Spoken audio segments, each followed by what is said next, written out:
अच्युतं केशवं कृष्णदामोदरं रामनारायणं जानकीवल्लभं रामनारायणं जानकीवल्लभं।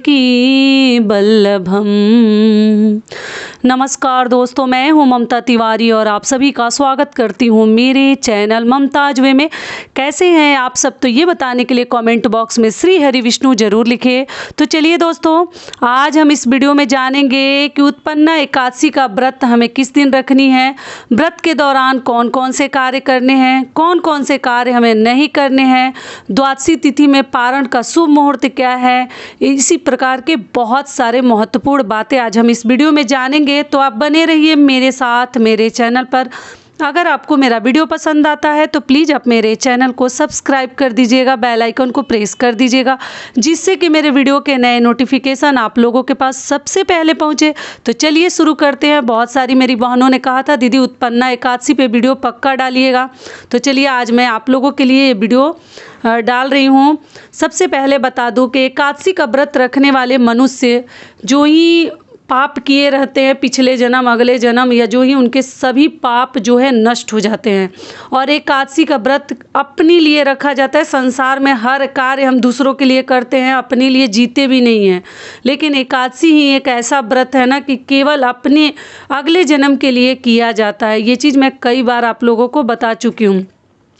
दुनिया में जितने भी बाल बच्चे, दुनिया कोई साथ नहीं देता। जो हम पुण्य प्रताप किए रहते हैं ना, वही हमारे साथ जाता है, वही हमारे खाते में लिखा जाता है। तो इसलिए हम सभी मनुष्यों को कोशिश करनी चाहिए कि हम कम से कम अपने खाते में 11, 21, 51 एकादशी व्रत करके हम जमा कर लें।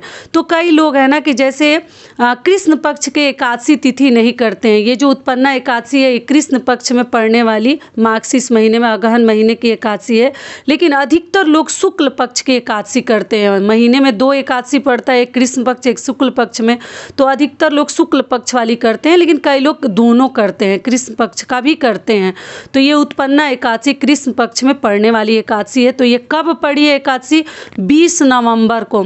एकादशी द्वादशी युक्त एकादशी जो है बहुत अधिक सही माना जाता है। कई लोग जैसे 19 को भी रखेंगे अपने अपने तरीका से। 19 से ही प्रारंभ हो जा रहा है एकादशी तिथि। जैसे कि एकादशी तिथि ना आज से ही प्रारंभ हो जा रहा है। 19 नवंबर से दिन है शनिवार, 10:30 से शुरू हो जा रही है एकादशी, और कल 20 नवंबर 10:41 तक रहेगी। दिन है रविवार। तो लेकिन उत्तम एकादशी का व्रत हमें 20 नवंबर को ही प्राप्त हो रहा है, क्योंकि द्वादशी युक्त एकादशी और त्रयोदशी भी मिल रही है कहीं ना कहीं हमें, तो बहुत अधिक सही माना जाता है। तो 20 तारीख को ही कल आप लोग व्रत रखिएगा। दिन क्या है? रविवार। ठीक है, समझ में आ गया। और स्क्रीन पे ऐसे मैं टाइमिंग डाल दूंगी, आप लोग देख के आप लोग को और समझ में आ जाएगा। दूसरी चीज़ क्या है, एकादशी के दिन सुबह सवेरे उठकर अच्छे से स्नान ध्यान करके भगवान विष्णु देव की हम पूजा करते हैं। विष्णु भगवान की पूजा किया जाता है।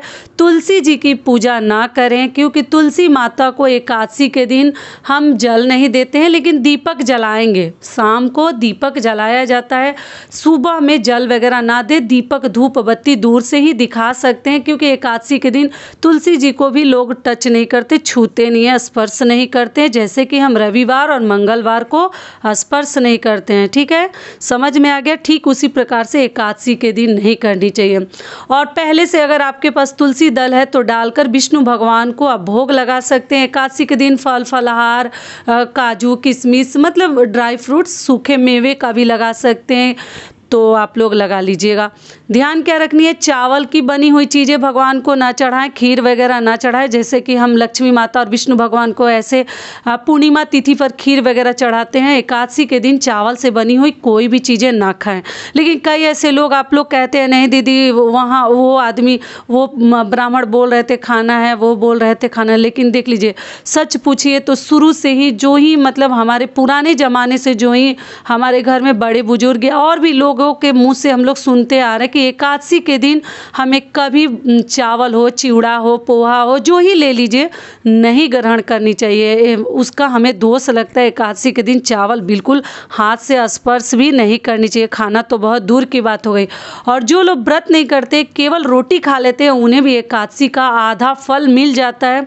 विष्णु भगवान का पूजा अर्चना कर लीजिए और आप केवल रोटी खाइए, लहसुन प्याज वाली सब्जियां ना खाइए, सात्विक शुद्ध भोजन कीजिए, तो आप लोगों को भी मिलेगा फल। ठीक है, जो व्रत नहीं रखे हैं उनके लिए बता दूं। अगली चीज क्या है कि आपको एकादशी के दिन सोनी नहीं चाहिए। कोई भी सोए ना, मैं हमेशा बताती हूँ वीडियो में, एकादशी और द्वादशी दोनों दिन पर आदमी को सोना नहीं चाहिए। नहीं तो हमारे जो एकादशी द्वादशी के फल है ना, वो त्रिजटा नाम की राक्षसी के पास चला जाता है। तो इसलिए आप लोग कोशिश करें कि नींद ना आए। लेकिन मान लीजिए अपने जेब में, जो पुरुष है उनके लिए बता दे रहे हो, जो महिला है अपने पास तुलसी पत्र के 5 पत्ते तोड़कर बांध कर पहले से ही रख लीजिएगा। एकादशी के दिन तुलसी जी को नहीं छूनी है। और अपने साड़ी के पल्लू में बांध कर रखिएगा। अगर नींद भी लग जाती है या तबीयत खराब है, सोना ही सोना है, तो आप लोग सोच सकते हैं तुलसी पत्र आंचल में बांध कर। समझ में आ गया? ये भी क्लियर हो गया। अगली चीज़ क्या है कि एकादशी के दिन जो व्रत नहीं रखे हैं, ऐसे तो जो रखे हैं वो तो खाते ही नहीं, वो तो फलाहार पे रहते हैं। लेकिन जो व्रत नहीं रखे हैं, घर में बैगन, मसूर की दाल और जो है आपको मूली वगैरह नहीं बनानी चाहिए। अगर आपके घर में कोई व्रत रखा है तो घर परिवार वालों को भी इस चीज़ का परहेज करनी चाहिए। ऐसी सब चीज़ें आप ना बनाएं और अक्षत वगैरह भी भगवान को ना चढ़ाएं, तुलसी माता को ना चढ़ाएं एकादशी के दिन।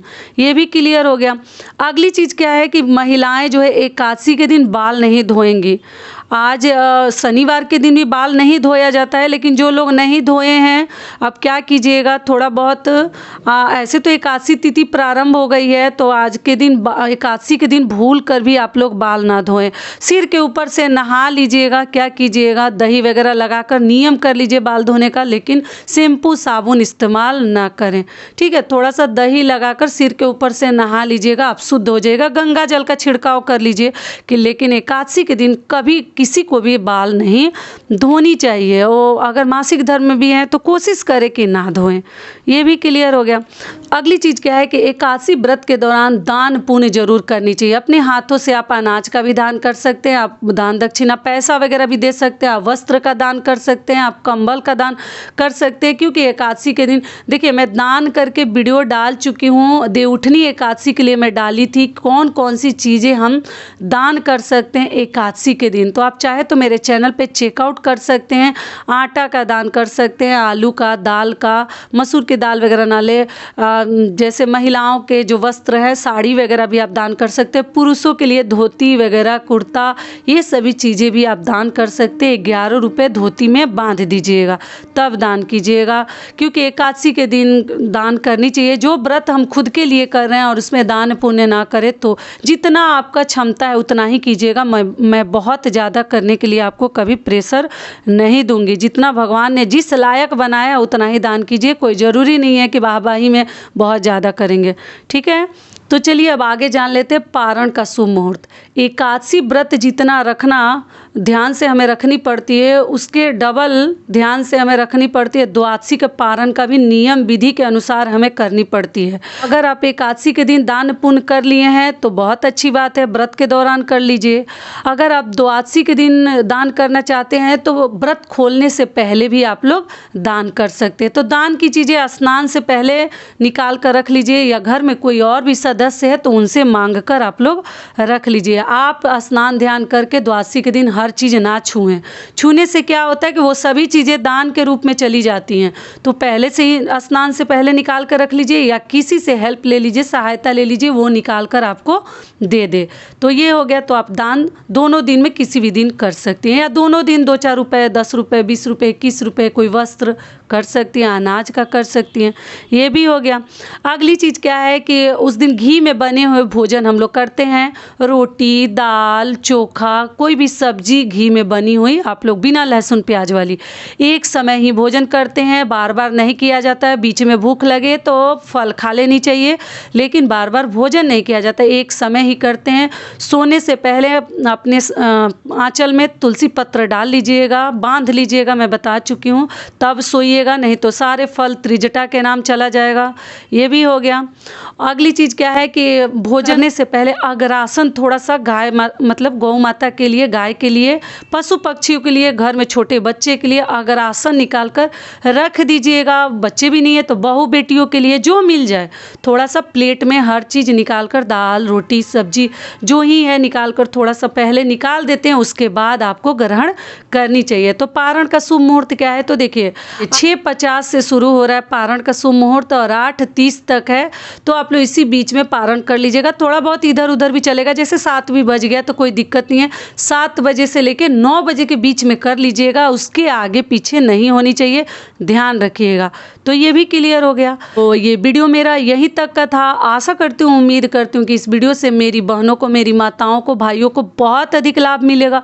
फिर मिलती हूँ एक नए वीडियो में, तब तक के लिए नमस्कार। स्वस्थ रहिए, सुरक्षित रहिए और जहाँ कहीं भी रहिए खूब खुश रहिए।